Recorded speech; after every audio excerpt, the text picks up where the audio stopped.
누구를 위해 기도해야 하는가?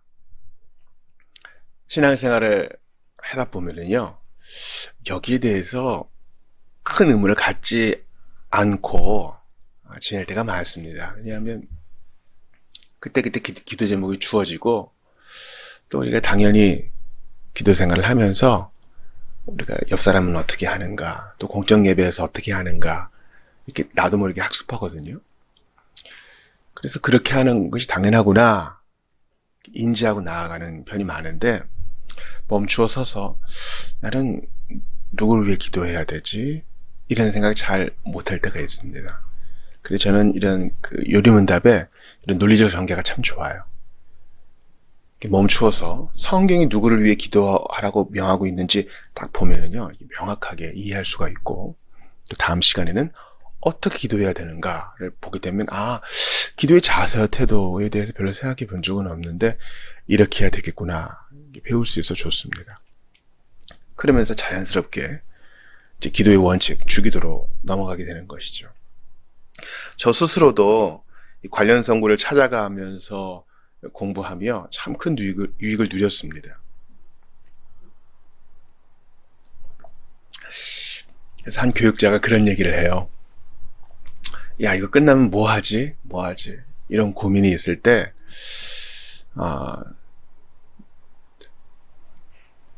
한 선배로부터 도전을 받았다 그래요. 이제 그분은 신학을 가르치는 교수이기도 하고 교육자이기도 한데,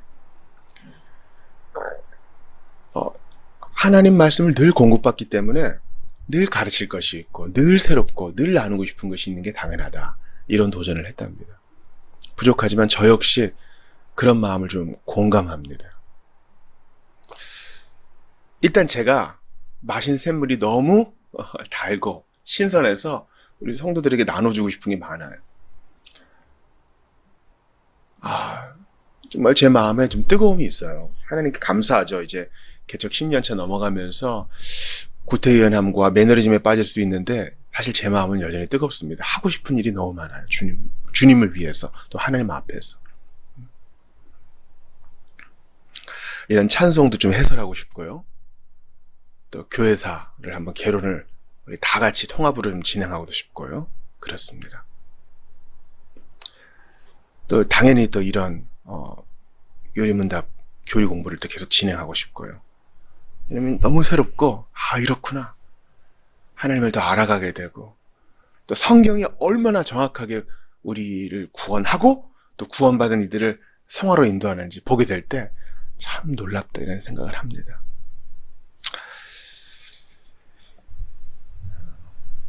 먼저 에베소서 6장 18절을 볼까요? 모든 기도와 간구를 하되 항상 성령 안에서 기도하고 이를 위하여 깨어 구하기를 항상 힘쓰며 여러 성도를 위하여 구하라. 이건 지난 시간에도 봤습니다.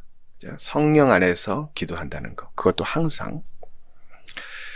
그런데 깨어 구하기를 항상 힘써야 될 것이 바로 여러 성도를 위하여, 즉 우리는 지상에 있는 그리스도의 교회 전체를 위해서 기도해야 합니다. 여러 성도를 위하여 기도한다고 할 때는 우리 결에, 우리 고국에 있는 성도들만 위해 기도하라는 뜻이 아니에요. 지금 튀르키예 지진으로 큰 아픔을 우리가 나누고 있죠. 얼마나 많은 사람이 죽었습니까? 튀르키예는요, 우리가 이제 사도행전 강해 끝나고 볼 요한계시록 강해 볼 때 그 7교회가 위치한 바로 그곳이에요. 거기 사는 사람들은 거기 교회가 있었다는 사실조차 잘 모릅니다. 그만큼 많이 속화되었어요. 튀르키예는 다 히잡을 써야 된다는 그런 종류의 나라는 아니지만 어찌되거나 무슬림들이 많습니다. 거기에서도 신실하게 그리스도를 부르는 자들이 있어요. 그래서 우리가 이런 지진 소식을 들었을 때 주님, 거기에 있는 우리 성도들 지켜주세요. 기도해야 할 것이고, 또 주일에 우리 결혼 예식도 있지만은 의논을 할 겁니다. 튀르키예를 위해서 한번 마음을 모으자. 어떤 방식을 통해서건 후원금을 전달할 것입니다. 기도도 해야 되고요. 기도가 먼저예요. 마음이 없는데 어떻게 돈이 가겠습니까? 그래서 여러 성도를 위해 기도하라 하는 것은요, 다른 나라에 있는 우리 형제자매들을 위해서도 기도해야 한다는 것을 의미합니다. 시편 28편 9절 보세요. 주의 백성을 구원하시며 주의 산업에 복을 주시고 또 그들의 목자가 되시어 영원토록 그들을 인도하소서. 지상에 있는 모든 성도들, 모든 주의 백성들, 모든 교회가 바로 우리 기도의 대상이 됩니다. 그런 면에서 저는 우리 새벽 경건회 때 열방을 위한 기도를 두 가지 기도 원력으로 할 수 있기 때문에 감사히 생각해요. 하나는 오픈도어에서 제공하는 것이고 또 하나는 순교자의 소리에서 제공하는 것이죠. 그래서 이런 나라도 있구나, 저런 나라도 있구나 보게 되고, 이제 한번 우리 교회당 리뉴얼을 하게 될 때는 세계 지도를 한번 좀 붙여놓고 싶어요. 그래서 어디에 어떤 나라가 있는지, 물론 우리 강대상에도 세계 지도가 있지만 우리가 너무 이렇게 시야가 좁아져서는 안 돼요. 당연히 우리가 기도할 때는 나부터, 우리 가족, 또 우리 지인과 교회, 공동체, 또 우리나라 이렇게 기도하지만 확장도 돼야 됩니다. 어떨 때는 대륙을 품고도 기도해야 되고요. 무너지는 우리 유럽 교회를 위해서도 기도해야 되고, 빠르게 성장하고 있는 아프리카 교회를 위해서도 기도해야 되고요. 우리의 기도는 확장되어야 되고 또 여러 성도에게 마땅히 이르러야 하는 것입니다. 이번에는 다스리는 자들을 위해서 기도해야 된다는 것을 봅시다. 디모데전서 2장 1, 2절이에요. 그러므로 내가 첫째로 권하노니 모든 사람을 위하여 간구와 기도와 도고와 감사를 하되, 그래서 도고는 위하는 기도, 중보기도, intercession prayer를 말합니다. 모든 사람을 위해서 해야 되되, 모든 사람이란 말은 이제 신자 불신자 다 할 것 없이 기도는 그렇게 확장될 수 있는데, 2절 보세요. 임금들과 높은 지위에 있는 모든 사람을 위하여 하라. 이는 우리의 모든 경건과 단정함으로, 우리가 모든 경건과 단정함으로 고요하고 평안한 생활을 하려 함이라. 모든 사람을 위해 하되 특별히 임금들과 높은 지위에 있는 사람들. 바울 당시에는 이제 대통령은 없었으니까 임금들이라 그랬겠죠. 임금들, 높은 지위에 있는 모든 사람들이니까 복수죠. 그러니까 하나님이 세우신 위정자들을 말해요. 높은 지위에 있는 사람들이라고 하면 이제 국가의 지도자들, 또 교회의 지도자들 다 말할 수 있겠죠. 임금들이라 그러니까 최고 통치자도 포함하겠죠. 여러분 대통령을 위해 기도하세요? 대통령을 위해 싸우지 말고, 또 대통령을 향하여 싸우지도 말고 일단 그를 위해 기도하세요. 여러분 하고 싶은 말씀 많을 거예요. 그러나 아니요, 이 명령 앞에 우리는 침묵해야 해요. 그 다음 여러분 시민으로서 할 일을 하세요. 양심에 거리낌 없이. 높은 지위에 있는 사람들, 대통령에게 무슨 일이 있으면 누가 권한을 대행합니까? 우리나라 부통령 없으니까 국무총리가 하죠. 국무총리 이름 아세요? 국무총리 위에 기도하세요. 찬성과 반대, 욕하고 칭찬하는 건 다음 일이고요. 일단 기도하셔야 돼요. 국회의원 위에 기도하세요. 국회의원의 부조리와 국회의원에 대한 지나친 충성 말고요. 그냥 언론에 비춰진 것으로 인해 이리저리 동조하는 거 말고요. 그를 위해 기도하셔야 돼요. 이게 어려운 것을 제가 알아요. 차라리 우리의 기도를 받음직한 사람들, 그런 사람들을 위해 기도하고 싶은데 주님은 바울의 입을 통하여 우리에게 명령하십니다. 높은 지위에 있는 사람들. 그건 단지 정치 지도자들만 말하는 게 아닐 거예요.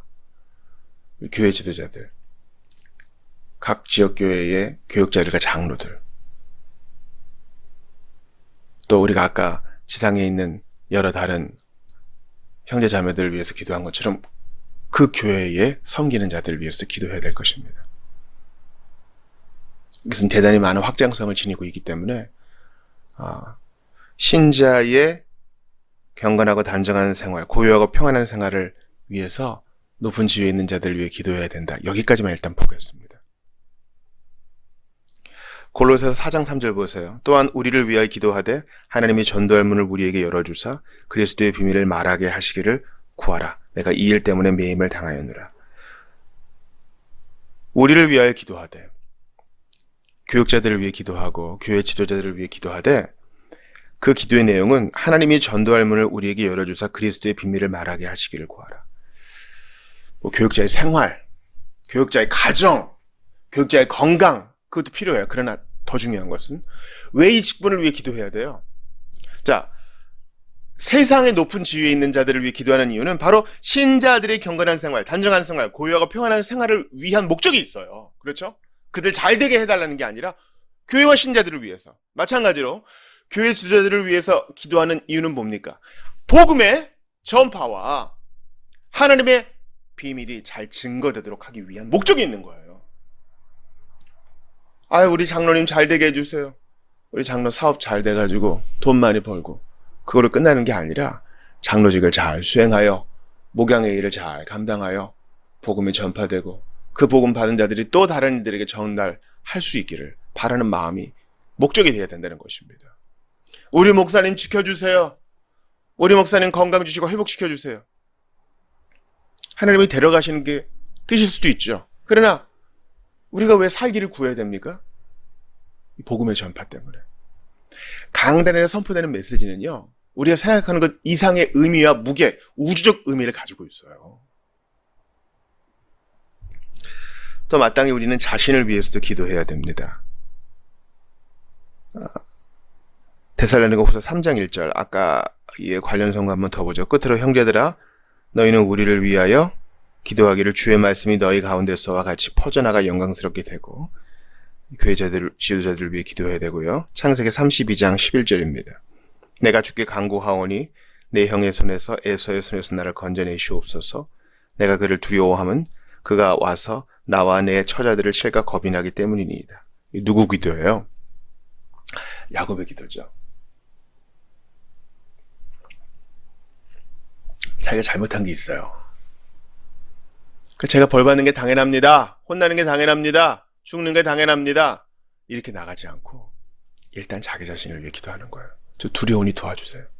이런 기도는 나쁜 거 아닙니다. 여러분, 자기를 위해 기도하지 않으면 누구를 위해 기도해요? 야, 저 사람도 나처럼 두렵겠구나.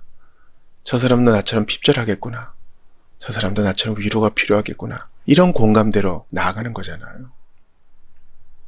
자기를 위해 기도하는 것을 이기적이고 맹목적인 기도라고 생각하실 거 없어요. 우리 영혼을 위해서 간절히 기도해야 돼요.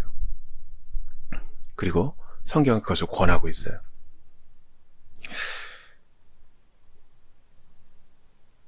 또한 우리는 우리의 형제나 친구는 물론 원수를 위해서도 기도해야 됩니다. 야고보서 5장 16절이에요. 그러므로 너희 죄를 서로 고백하며 병이 낫기를 위하여 서로 기도하라. 의인의 간구는 역사하는 힘이 크매니라. 너희 죄를 서로 고백하며 병이 낫기를 위하여 서로 기도하라. 다른 일을 위해서 기도하되 치료를 위해서 기도하라는 겁니다. 어떤 분들이 이렇게 토를 달 수 있어요. 지금 주님 나라 가는 게 하나님 뜻일 수 있잖아요. 그 병을 통해서 하나님이 데려가시려고 하는 것일 수도 있잖아요. 맞아요. 정확하게 판단하셨어요. 그럴 수 있어요. 그러나 성경은요, 그런 운명론적인 태도를 지지하지 않습니다. 기도해! 너의 기도에 치료가 달린 것처럼 기도해. 낫기를 기도해. 하나님이 당장 고쳐주실 것처럼 기도해. 그렇게 아니하실지라도 받아들이는 마음으로 기도해. 그러나 병 낫기를 위해 기도해. 성경은요, 애매모호한 게 없어요. 심령이 뒤틀리는 사람은 오해하라고 하십시오. 그러나 우리는 믿음의 원리로 이 말씀을 받습니다. 서로 병 낫기를 위해서 기도하라. 다른 일을 위해 기도하라.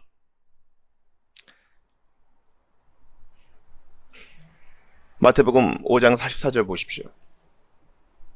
내가 너희에게 이르노니 너희 원수를 사랑하며 너희를 박해하는 자들을 위하여 기도하라. 우리의 기도의 범위는요, 원수까지, 박해자들까지 포함해요. 그러니까 이런 정리가 참 고맙죠. 누구를 위해 기도해야 됩니까? 지상에 있는 교회들 위해서, 다스리는 자들을 위해서, 자신을 위해서, 지체들을 위해서, 또한 원수들을 위해서. 주님, 참 힘들지만 주의 말씀이 연히 받겠습니다. 원수를 위해서 기도하겠습니다. 여러분, 우리의 원수가 누가 있어요? 너희를 박해하는 자 누가 있어요? 예를 들면 우리 기독교 혐오자들이 있겠죠. 혐오자들의 마음에 뭔가 있는지는 모릅니다. 그러나 그들을 불쌍히 여겨주세요. 그들이 진짜 혐오하는 대상이 무엇이어야 되는지 알려주세요. 기도할 수 있겠죠. 또 우리 형제와 자매들을 박해하는 핍박국가의 지도자들이 있겠죠. 그들 정신 차리게 해주세요. 회개의 기회가 있을 때 믿게 해주세요. 그들이 부귀영화를 누리고 잘되게 하고 장수하게 해달라고 기도하는 게 아니라 그들이 진정한 영적 복지와 안녕을 위해서 기도하라는 것이죠. 그리고 이제 여기서 요리문답에서 또 이제 중요하게 다루는 거, 즉 살아있는 모든 사람들과 장차올 사람들을 위해 기도해야 된다는 내용을 보겠습니다. 요한복음 17장 20절 보십시다. 내가 비옵는 것은 이 사람들만 위함이 아니요 또 그들의 말로 말미암아 나를 믿는 사람들도 위함이니. 자, 이 사람들은 지금 살아있는 자들이에요. 제자들이죠. 또 그 제자들의 전도로 믿게 될 또 다른 살아있는 사람들, 살아있을 사람들을 위해서 기도하는 것입니다. 그들의 말로 말미암아 나를 믿는 사람들도 위함이니. 이것은 무엇을 전제해요? 죽은 자를 위한 기도는 용인하지 않는 거예요. 우리의 기도의 대상은 살아있는 자들과 앞으로 올 사람들을 포함하는 것이지, 이미 이 세상을 떠난 자들을 위한 기도는 권하고 있지 않습니다. 그런 자들을 위한 기도는 금지하고 있어요. 사무엘하 7장 29절도 볼까요? 이제 청하건대 종의 집에 복을 주사 주 앞에 영원히 있게 하옵소서. 주 여호와께서 말씀하셨사오니 주의 종의 집이 영원히 복을 받게 하옵소서 하니라. 이 주의 종의 집은요, 기도의 대상이 되는 이 주의 종의 집은 살아있는 신자들을 말하는 거예요. 이걸 왜 얘기합니까? 죽은 자를 위한 기도가 있기 때문이에요. 웨스트민스터 총회 때도 그랬고 현재도 그렇습니다. 예를 들어서 성인을 향한 기도, 성인을 향한 기도는 성인에게도 하는 것이고 죽은 자에게 하는 기도죠. 그 죽은 자에게 죽은 자를 부탁하는 기도를 한다? 이건 옳지 않은 거예요.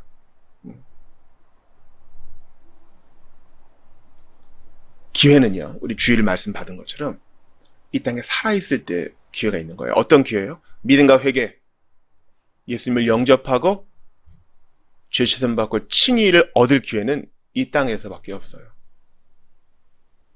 두 번째 기회가 연옥에서 있다, 그런 건 없습니다. 성경에 없어요. 사무엘하 12장 21에서 23절 봅시다. 그의 신하들이 그에게 이르되 아이가 살았을 때에는 그를 위하여 금식하고 우시더니 죽은 후에는 일어나 잡수시니 이 일이 어찌 됨이니까 하니, 이르되 아이가 살았을 때 내가 금식하고 온 것은 혹시 여호와께서 나를 불쌍히 여기사 아이를 살려주실런지 누가 알까 생각함이거니와 지금은 죽었으니 내가 어찌 금식하랴. 내가 다시 돌아오게 할 수 있느냐.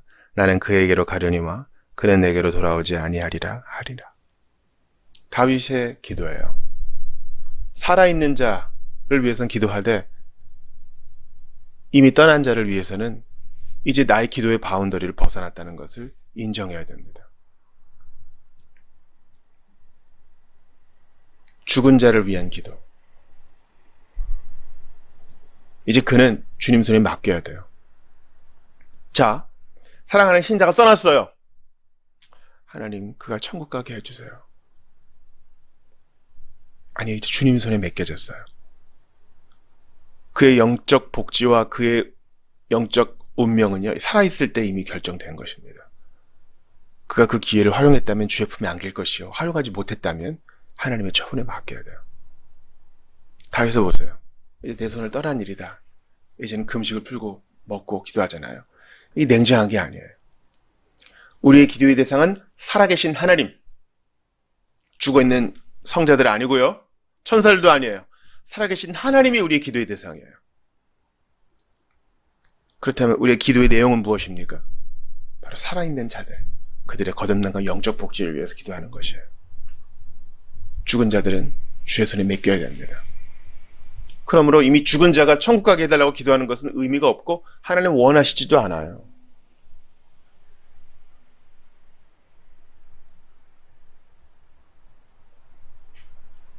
그것은 주님의 권리요, 하나님의 영역입니다. 하나님이 기뻐하시지도 않아요. 하나님은 주의 종의 집, 살아있는 자들을, 이후에 태어날 자손들을 영적 복지로 이끌기를 원하시기 때문에 살아있는 자들과 교회를 위해 기도하라고 하십니다. 마지막으로 사망에 이르는 죄를 범한 것으로 드러난 사람들을 위해서는 기도하지 말 것을 권하는데요. 요한일서 5장 16절입니다. 누구든지 형제가 사망에 이르지 아니하는 죄 범하는 것을 보거든 구하라. 그리하면 사망에 이르지 아니하는 범죄자를 위하여 그에게 생명을 주시리라. 사망에 이르는 죄가 있으니 이에 관하여 나는 구하라 하지 않노라. 범죄자들을 위해 기도해야 되는 것입니다. 그가 회개하게 하고 또 그 사람이 만약에 신자라면 다시 돌아오게 하기를 기도해야 되죠. 그런데 사망에 이르는 죄가 있다 그래요. 거기에 대해서는 간구하지 말아라. 그건 기도의 대상 아니다. 이 사망에 이르는 죄는 뭐예요, 여러분? 성령 모독죄. 아주 의도적으로, 마귀적으로, 악마적으로 그리스도와 그의 복음을 멸시하고 거절하고 혐오하는 죄를 말하는 것입니다. 그러니까 어떤 그 돌아올 가능성도 없이 아주 폐악하게 반응하는 것이죠. 사망에 이르는 죄. 아합과 이세벨이 생각이 나겠죠. 사망에 이르는 죄. 예수님을 십자가에 못 박은 자들, 그를 멸시한 자들, 입술로 부인한 자들. 이것이 무엇이라고 우리가 딱 단정 지을 수는 없고, 또한 교회 안에서 당신은 사망에 이르는 죄를 졌습니다, 이렇게 단죄해서도 안 돼요. 그것은 상당히 분별이 필요한 것입니다. 그러니까 이런 것을 논할 때는 반드시 당회를 거쳐서 결정해야 됩니다. 오늘 말씀의 결론을 한번 내려봅시다. 누구를 위해 우리는 기도해야 됩니까? 우리는 지상에 있는 그리스도의 전체 교회를 위해, 관원들과 사역자들을 위해, 우리 자신과 우리 형제들, 또한 우리 원수를 위해, 그리고 현재 살아있는 사람들과 앞으로 살아갈 모든 사람을 위해서 기도해야 합니다. 그러나 죽은 자들과 사망에 이르는 죄를 범한 것으로 드러난 사람들을 위해서 기도해서는 안 됩니다. 그러니까 우리가 기도해야 될 것은 사실 차고 넘쳐요. 그리고 한번 우리 자리에 앉아서 생각해 보자고요. 리스트가 많아지죠. 기도 원력 활용해야 될 것도 이제 좀 아시겠죠. 무엇보다 죄인의 회심을 위해서 기도해 주세요. 그들은 아직 살아있잖아요. 아직 기회가 있잖아요. 그 기회를 발로 차버리지 않도록, 바로처럼